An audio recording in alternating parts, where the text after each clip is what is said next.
Assalamualaikum warahmatullahi wabarakatuh.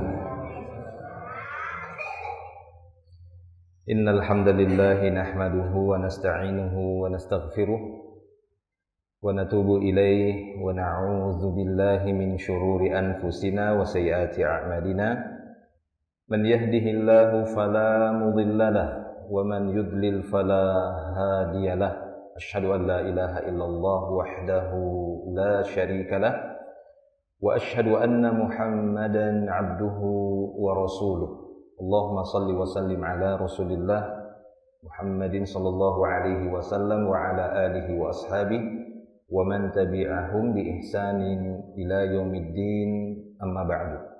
Ma'asyiral muslimin rahimani wa rahimakumullah wa ajma'in.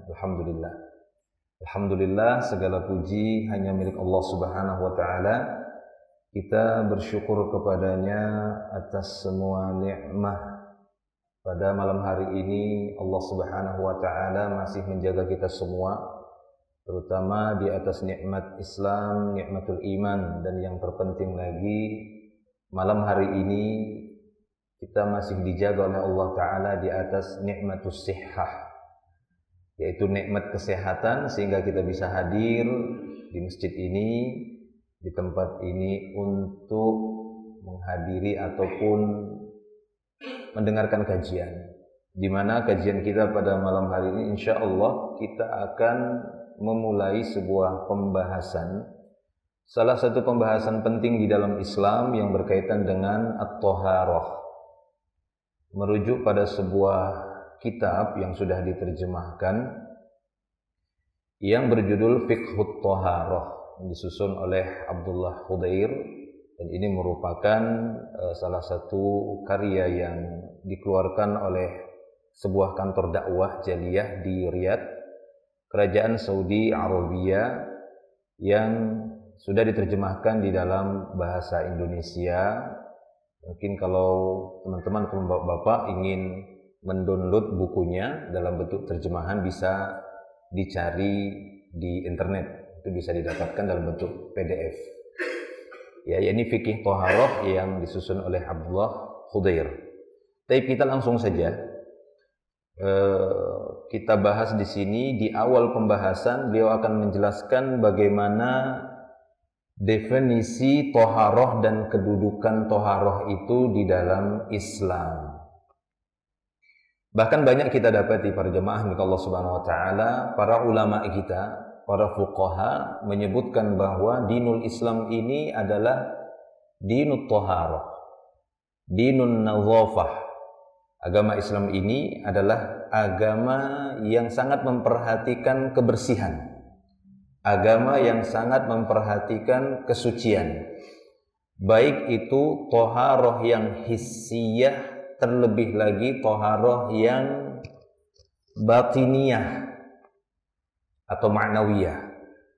Baik itu makna thaharah yang hissiyah, maksudnya thaharah yang berkaitan dengan perkara zahir, sesuatu yang terlihat dan ada zatnya.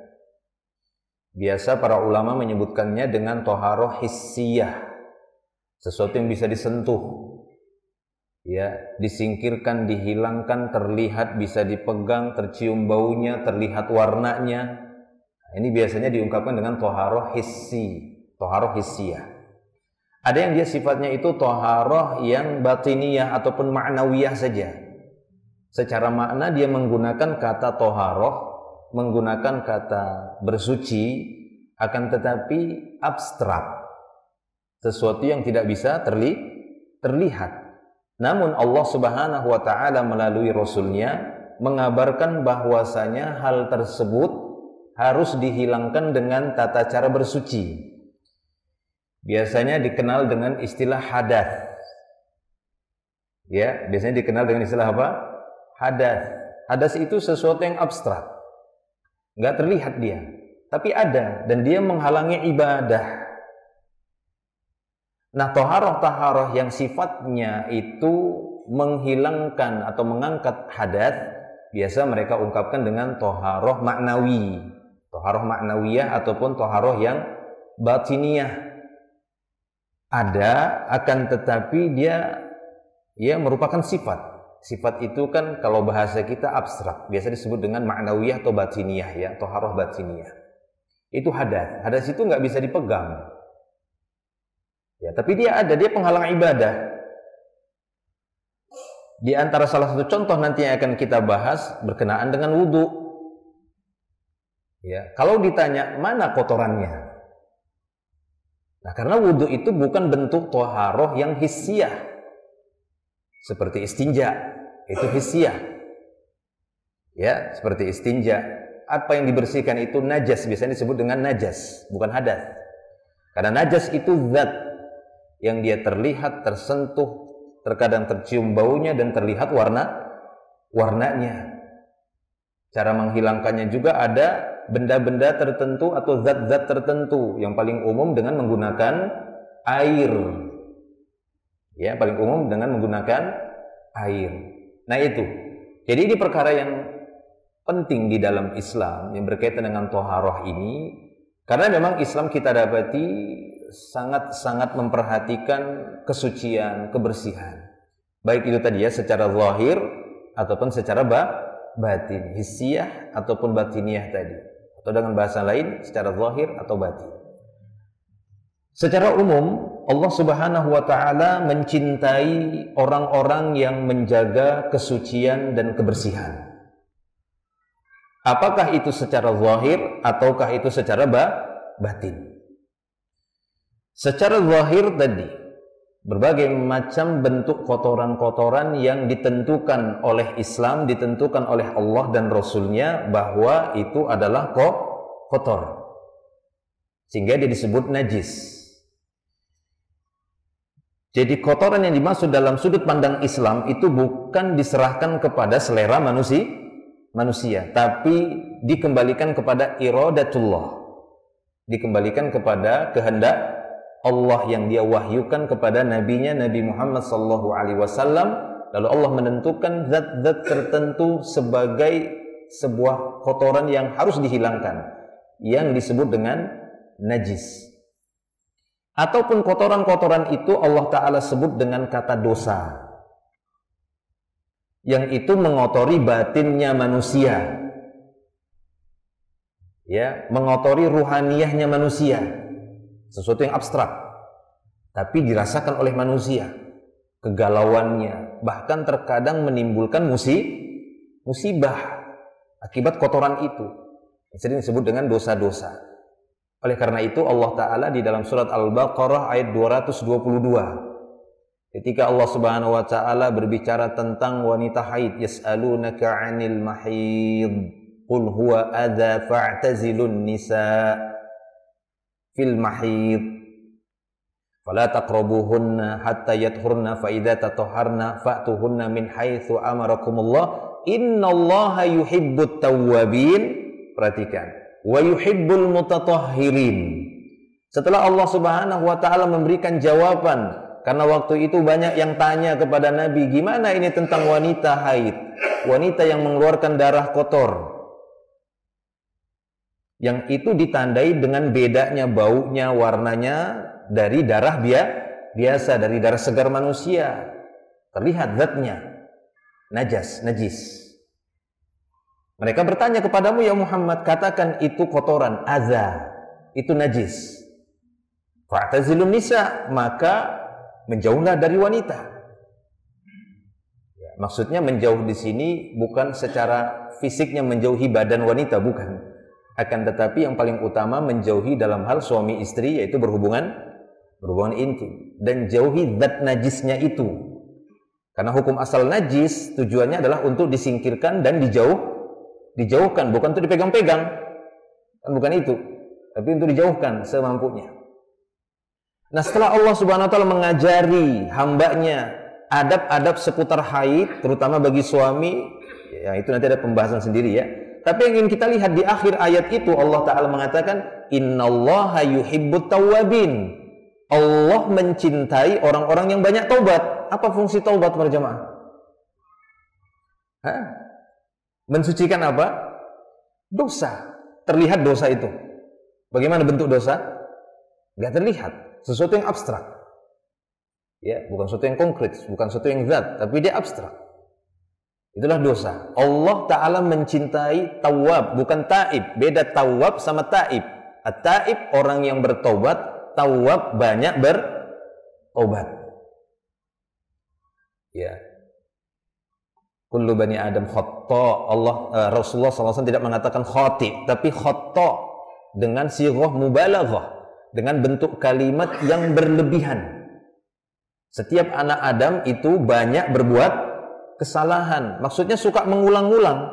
Udah buat sekali, diulang lagi. Itu dia anak keturunan Adam. Khata. Lalu Nabi SAW memberikan solusi. Wa khairal khatta'in at-tawwabun, bukan at-taibun. Sebaik-baik orang yang banyak buat salah, udah tahu salah, diulangi lagi. Udah tahu salah, diulangi lagi. Khata' ini. Tapi sebaik-baik orang yang banyak salahnya ini adalah yang banyak taubat. Banyak taubatnya juga dia.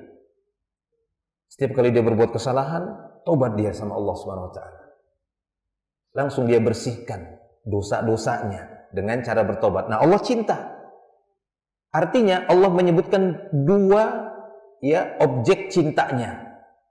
Tawwabun dan mutatahhirun. Allah cinta dengan yang banyak taubat dan cinta yang menjaga toharohnya.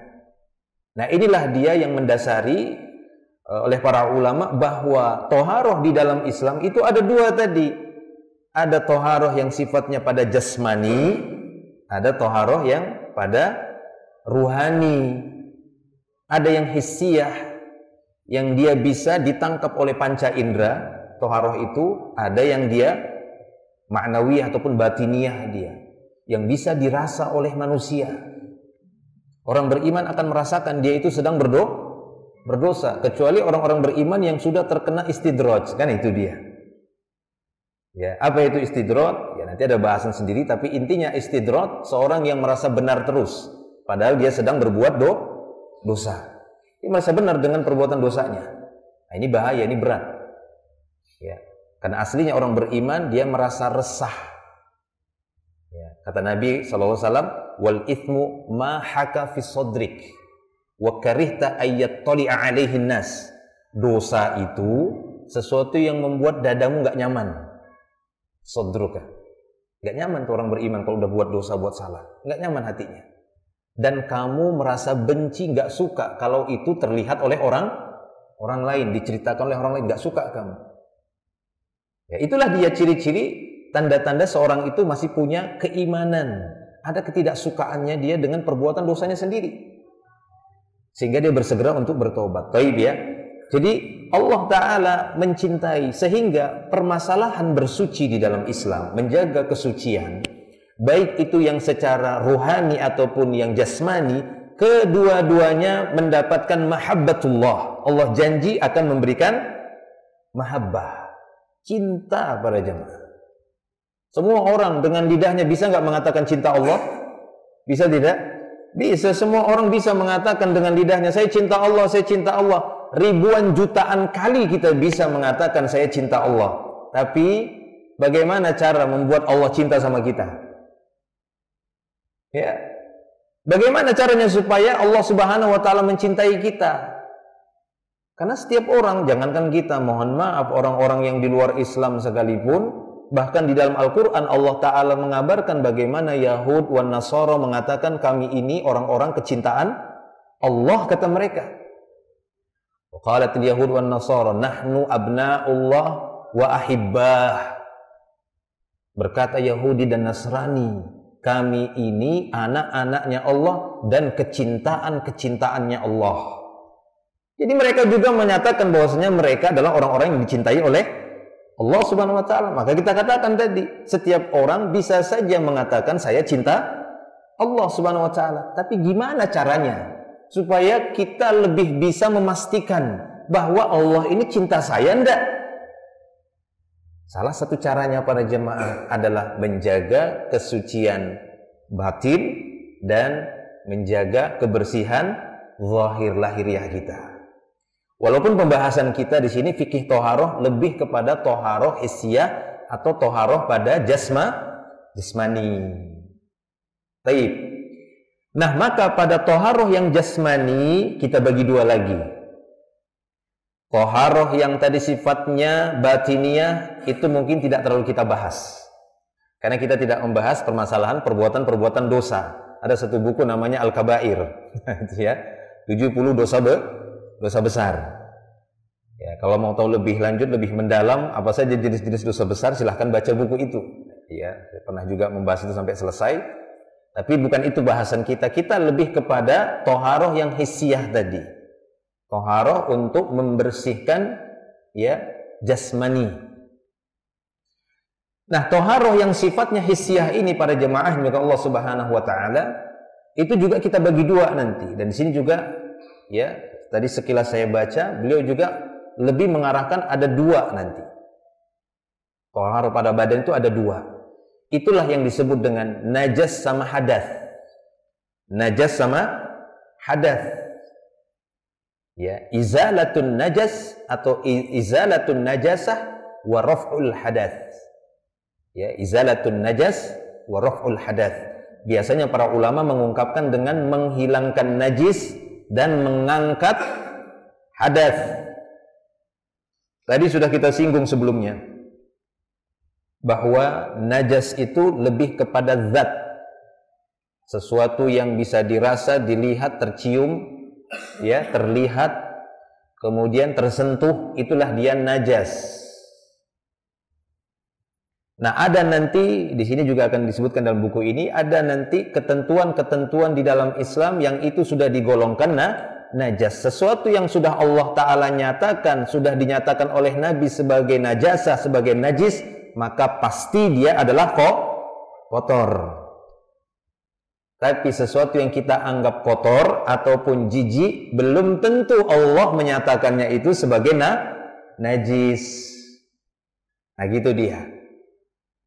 Nah, oleh karena itu, berkaitan dengan dinullah, berkaitan dengan agama Allah ini adalah wahyu. Ya, agama Allah Ta'ala ini adalah wahyu dari Allah Subhanahu wa Ta'ala. Kewajiban kita untuk mengimani apapun yang diturunkan oleh Allah kepada nabinya, kepada umat ini. Amanar rasulu bima unzila ilaihi wal mu'minun. Amana beriman, Rasul beriman, orang-orang beriman juga beriman dengan apa? Dengan apa yang diturunkan oleh Allah Subhanahu wa Ta'ala kepada Rasulnya. Kita imani. Rasul beriman, orang-orang beriman juga wajib beriman dengan apapun yang diturunkan oleh Allah Ta'ala melalui Rasulnya.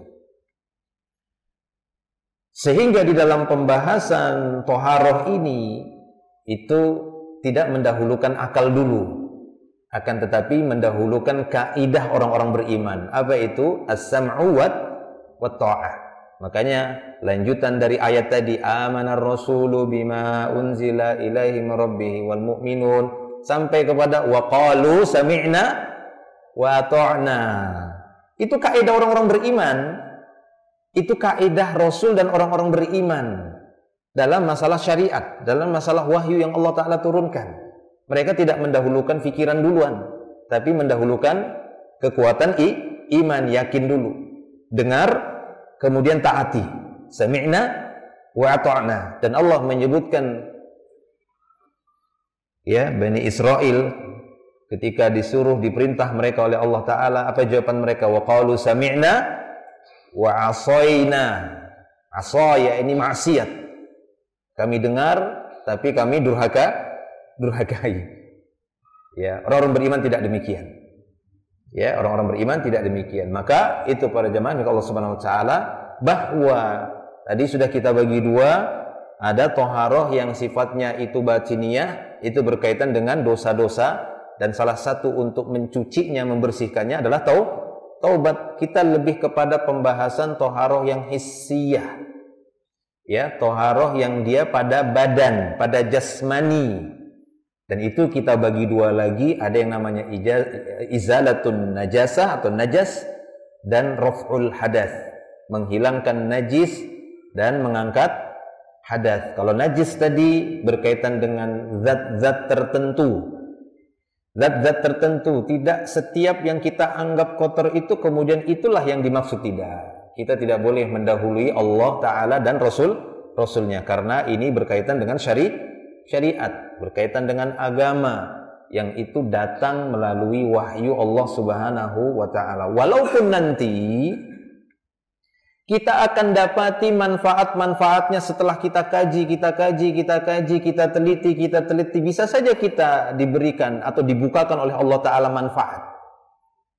Tapi hukum asalnya, kaidah orang-orang beriman, setiap kali datang dan terbukti ini adalah dari Allah dan Rasulnya, maka langkah pertama adalah mengimaninya.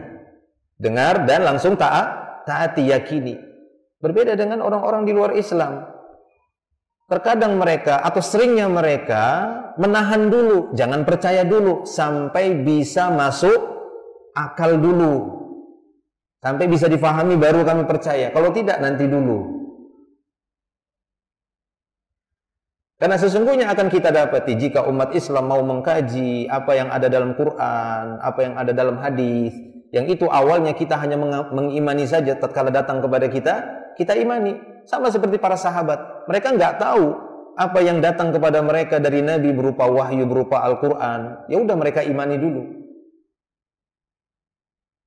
Salah satu contoh sabda Nabi Shallallahu Alaihi Wasallam, ya, dalam masalah adab bangun tidur. Kata Nabi Shallallahu Alaihi Wasallam, "Idza staiqadha ahadukum min naumihi, fala yaghmis yadahu fil ina'i hatta yaghsilaha thalathan, fa innahu la yadri aina batat yaduhu." Kata Nabi Shallallahu Alaihi Wasallam, apabila salah seorang di antara kalian bangun dari tidurnya, tidur malam paling utama, maka jangan langsung dia masukkan tangannya ke bejana air, sehingga dia cuci dulu di luar bejana tangannya itu tiga kali. Jangan langsung dia celupkan, ya, tapi dicuci dulu tangannya itu 3 kali. Kenapa? Apa alasannya kata Nabi? Fa innahu la yadri aina batat yaduhu. Karena dia tidak tahu. Laisa ma'hu dirayah, tidak ada bersama dia pengetahuan. Dia nggak tahu selama dia tidur tangannya ini kemana saja. Karena ketidaktahuannya, Nabi menyuruhnya untuk ikhtiyat, wiqayah. Dalam bahasa kita namanya proteksi. Bukan memastikan. Untuk kehati-hatian dan menjaga sesuatu, karena dia tidak tahu di mana tangannya ini, ke sana ke sini, ke sana ke situ. Walaupun yang dimaksud oleh Nabi, yang dikhawatirkan oleh Nabi adalah sesuatu yang bisa merusak ibadah, karena Nabi SAW berbicara ini tentang wudu. Bisa jadi airnya tersebut akan ternajisi karena di tangannya ada najis yang dia tidak tahu di mana tangannya bermalam. Karena ketidaktahuannya, maka diambillah langkah kehati-hatian, cuci tangan. Nah, kalau kita kaji dari sisi kesehatan, nah makanya saya tadi katakan bahwasanya kita umat Islam, tatkala mendengar sebuah hadis, bukan langsung kita pikirkan masuk akal baru kita terima, tidak. Kalau benar itu dari Allah dan dari Rasulnya, maka kita katakan sami'na wa ata'na. Kita cuci tangan kita. Walaupun mungkin belum terjangkau oleh kita, itu apa fungsinya, gunanya kok dicuci tangan duluan, kan begitu. Nabi hanya mengatakan dia nggak tahu tangannya itu di mana bermalam. Jadi cuci aja dulu. Nah, ini namanya kepatuhan kepada Nabi Muhammad Sallallahu Alaihi Wasallam dalam masalah toharoh.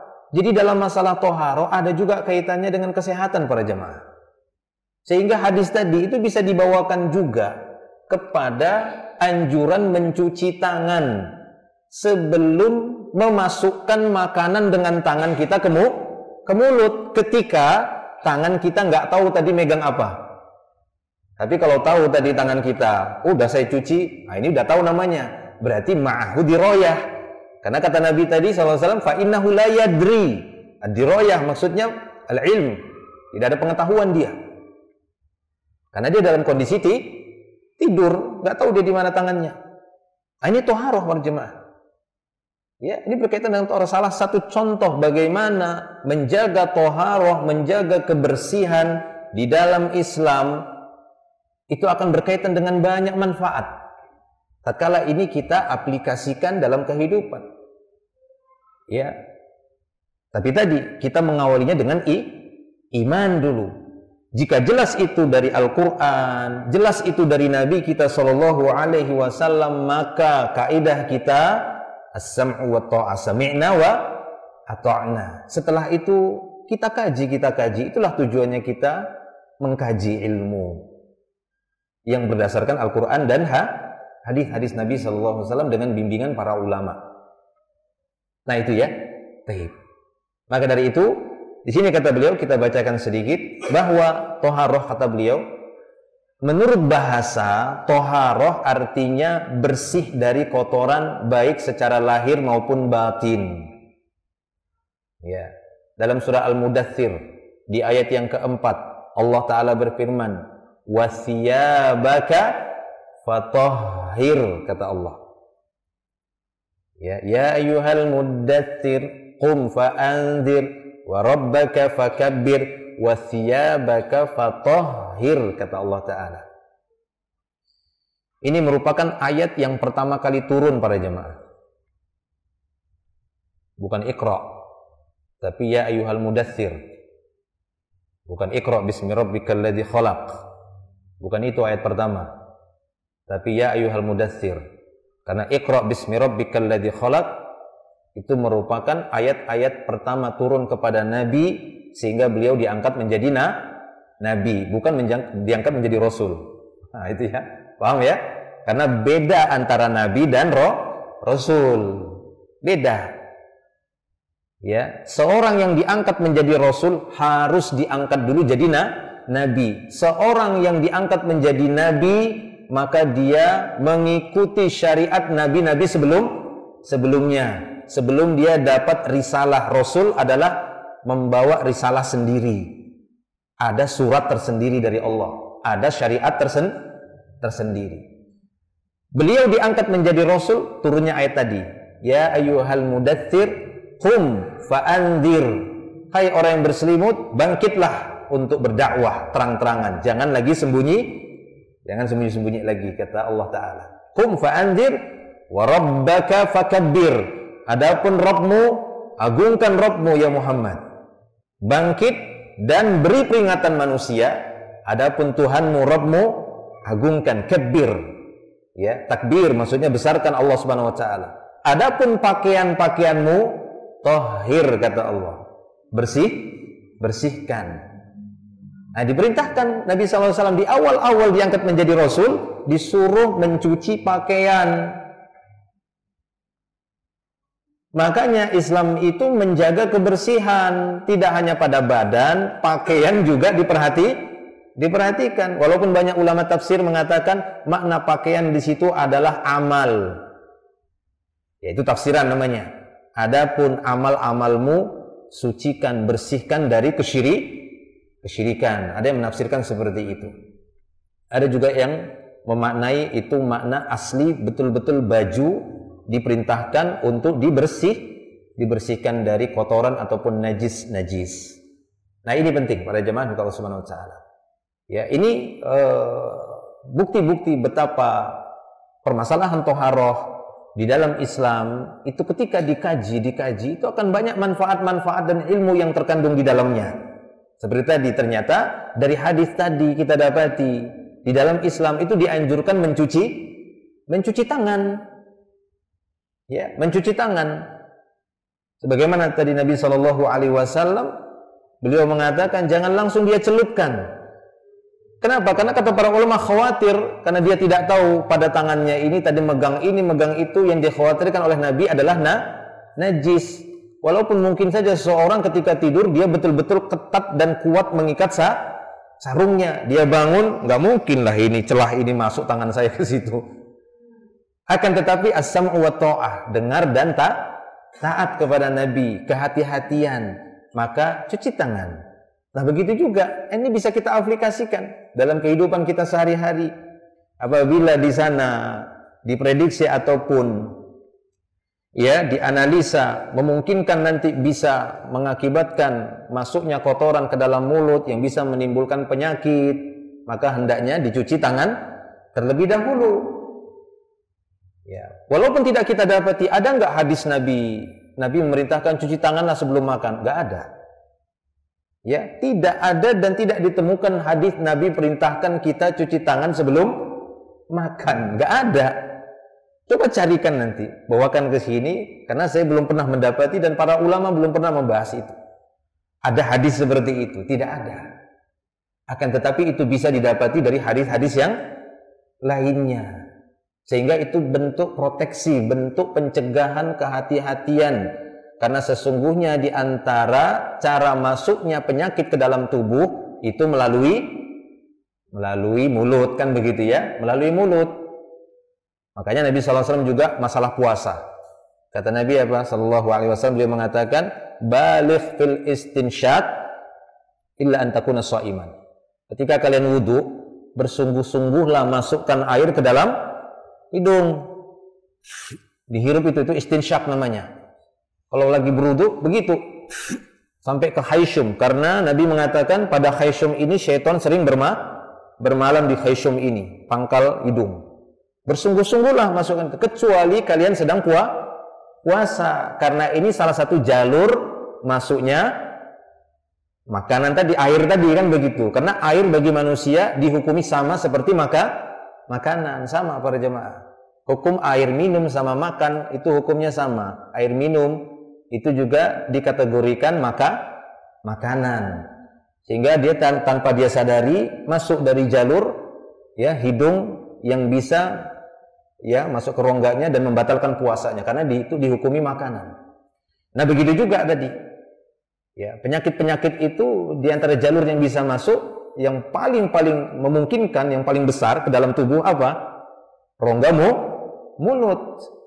Sehingga dengan berdasarkan hadis tadi dalam hal ya toharoh, menjaga kebersihan, menjaga kesucian, hendaknya kita memastikan tangan kita ini bersih ketika hendak memegang makanan dan memasukkannya, kecuali kita menggunakan alat-alat yang bersih juga seperti sendok, maka ya tidak apa-apa ya, ketika kita bisa memastikannya. Taib. Nah, kata beliau di sini, adapun menurut syariat toharoh berarti maksudnya toharoh yang hissiyah ini ya, artinya mengangkat hadas, raf'ul hadas, dan menghilangkan najis, izalatun najasah. Ini yang saya katakan tadi. Jadi beliau juga dalam buku ini mengatakan bahwa pembahasan kita berkaitan dengan fikih toharoh yaitu dua tadi. Apa itu? Izalatun najasa atau izalatun najas, menghilangkan najis dan mengangkat hadas, raf'ul hadas. Sudah? Izalatun najas, menghilangkan najis, ini kita bagi tiga lagi. Kalau pakai papan tulis ya pakai tiga begini ya. Menghilangkan najis itu kita bagi tiga lagi. Pertama, menghilangkan najis pada badan. Ini nanti banyak pembahasannya. Menghilangkan najis pada badan. Ya, terutama bagian badan yang sering keluar najisnya, yang memang Allah menentukan itu adalah najis yang keluar dari situ. Dubul dan kubul dan dubur, kok dubul. Kubul dan dubur, bagian kemaluan depan dan belakang, atau yang sering disebut dengan al-baul wal ghaid, ya, air seni ataupun tahi, ya, atau yang dikenal dengan istinja. Cara izalatun najasahnya itu dengan istinja. Jadi itu tadi, izalatun najasah dan raf'ul hadath. Izalatun najasah terbagi tiga, menghilangkan najis pada badan, nanti ada bahasannya. Ya, intinya kita tahu gambaran diagramnya secara keseluruhan pembahasan toharoh para jemaah, itu dia. Saya membantu ingin memudahkan kita semua supaya udah ada kerangkanya dulu, begitu ya. Nanti rinciannya akan dikaji sedikit. Ya, kerangkanya dulu. Yang kedua, izalatun najas pada badan tadi, yang kedua pada pakaian. Ya, pada pakaian. Seperti seorang wanita datang kepada Nabi SAW dan bertanya, ya Rasulullah, gimana cara menghilangkan darah haid yang mengenai pakaian saya? sementara pakaian saya cuma satu. Jadi dia nggak punya pakaian. Seorang wanita waktu itu datang kepada Nabi, pakaiannya cuma satu. Ya, berarti orang kaya itu orang miskin pada jemaah yang datang ini. Kita berapa pakaiannya? Ibu-ibu ataupun nggak ada ya. Para wanita sekarang ada berapa stok pakaiannya? Ada yang cuma satu aja. Nah, ini ada yang begitu di zaman Nabi. Ya, maka Nabi menjelaskan. Masya Allah. Ya, jadi kita kerangkanya. Jadi izalatun najasah, najas pada badan, pakaian dan tempat. Karena pernah seorang Arab Badui datang masuk ke masjid Nabi, Nabi lagi kajian begini, tiba-tiba dia masuk mendatangi salah satu sudut Masjid Nabawi, kencing dia di situ. Ya, para sahabat udah berdiri, mah katanya, bentak dia, woi kan begitu ya kita ya. Kata Nabi, jangan, tenang, biarkan dia kencing, kata Nabi. Biarkan dia kencing sampai selesai, lalu Nabi meminta air satu ember besar untuk dicuci, dibersihkan di tempat kencingnya itu. Berarti izalatun najas tadi pada tempat. Raf'ul hadas ada dua, hadas akbar, hadas asghar, hadas besar, hadas kecil. Ya, hadas besar dengan mandi, hadas kecil dengan wudu. Pengganti mandi dan wudu, Masya Allah, tayamum. Nah, itu ya, karena tayamum bukan menghilangkan najis para jamaah. Tayamum mengangkat sifat tadi hadas. Tapi karena sudah masuk waktu Isya, ya kita cukupkan dulu materinya sampai di sini. Mudah-mudahan ini bisa menjadi ilmu yang bermanfaat untuk para jamaah semua. Insya Allah nanti kita lanjutkan lagi di pertemuan berikutnya. Kalau misalnya ada pertanyaan-pertanyaan, disimpan dulu, gitu ya. Mudah-mudahan nanti ada waktu pertemuan berikutnya kita kasih kesempatan untuk bertanya, karena kita ini baru perdana pendahuluan. Mudah-mudahan pendahuluan ini bisa membuka wawasan kita sedikit tentang masalah toharoh di dalam Islam. Sampai di sini dulu. Akhiru da'wan alhamdulillah, subhanakallahumma bihamdik, asyhadu an la ilaha illa anta astaghfiruka wa atubu ilaik. Assalamualaikum warahmatullahi wabarakatuh.